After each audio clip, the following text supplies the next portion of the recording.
కాకినాడ ద్వారకానగర్లో వేంచేసిన శ్రీ కనక మహాలక్ష్మి అమ్మవారి ఆలయంలో మార్గశిర మాసోత్సవాలు ఘనంగా నిర్వహిస్తున్నారు. అందులో భాగంగా మార్గశిర మాసం 2వ గురువారం అమ్మవారి ఆలయం భక్తులతో కిక్కిరిసింది. తెల్లవారుజాము నుండి శ్రీ కనక మహాలక్ష్మి అమ్మవారికి పంచామృతాభిషేకాలు, విశేష పూజలు ఆలయ అర్చకులు కొండవీటి బ్రహ్మయ్య శర్మ శాస్త్రోక్తంగా జరిపించారు. ఆలయంలో మహిళలచే ఆలయ అర్చకులు వేద మంత్రోచ్చరణల నడుమ సామూహిక కుంకుమార్చన కార్యక్రమాలు వైభవంగా జరిపించారు. ఈ సందర్భంగా ఆలయ అర్చకులు బ్రహ్మయ్య శర్మ మాట్లాడుతూ డిసెంబర్ 12వ తేదీన అమ్మవారి గ్రామోత్సవం, విశస్త్రశ అలంకరణ, దీపోత్సవ కార్యక్రమం నిర్వహిస్తున్నట్లు చెప్పారు. అదేవిధంగా డిసెంబర్ 19వ తేదీన మహాకుంభాభిషేకం కార్యక్రమాన్ని నిర్వహిస్తున్నట్లు చెప్పారు. ఆలయానికి విచ్చేసే భక్తులకు ఎలాంటి అసౌకర్యము కలగకుండా ఆలయ ఈవో పల్లాల కృష్ణారెడ్డి, ఆలయ కమిటీ సభ్యులు అన్ని ఏర్పాట్లు చేశారు. హోమం కూడా ఏర్పాటు చేయబడినది. కావున అందరూ కూడా భక్తులందరూ పాల్గొని ఈ కార్యక్రమం జయప్రదం చేయవలసిందిగా కోరుతున్నాము.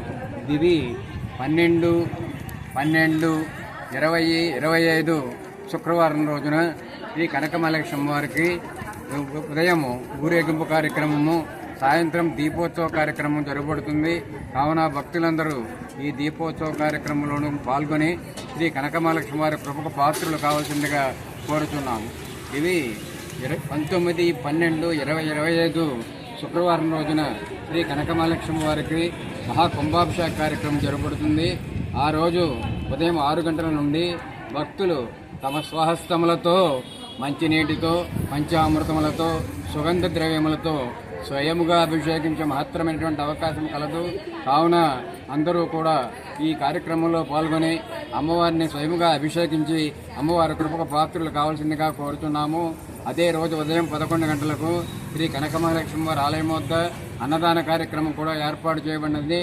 కావున భక్తులందరూ ఈ కార్యక్రమం అన్నదాన కార్యక్రమం సహకరించి ఈ కార్యక్రమం జయప్రదం చేయవలసిందిగా కోరుచున్నాం. కాకినాడ ద్వారకానగర్ కనకమహాలక్ష్మి అమ్మవారి ఆలయం వద్ద మార్గశిర మాస మహోత్సవంలో అత్యంత వైభవపేతంగా జరగబడుతున్నది.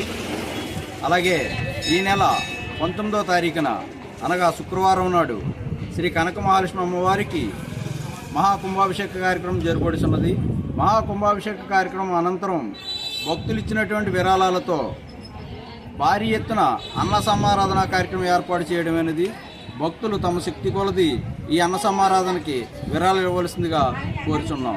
అలాగే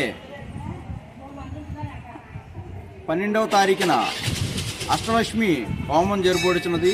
ఈ యొక్క కార్యక్రమానికి కూడా 50 మంది భక్తులు రావాల్సిందిగా కోరుచున్నాం.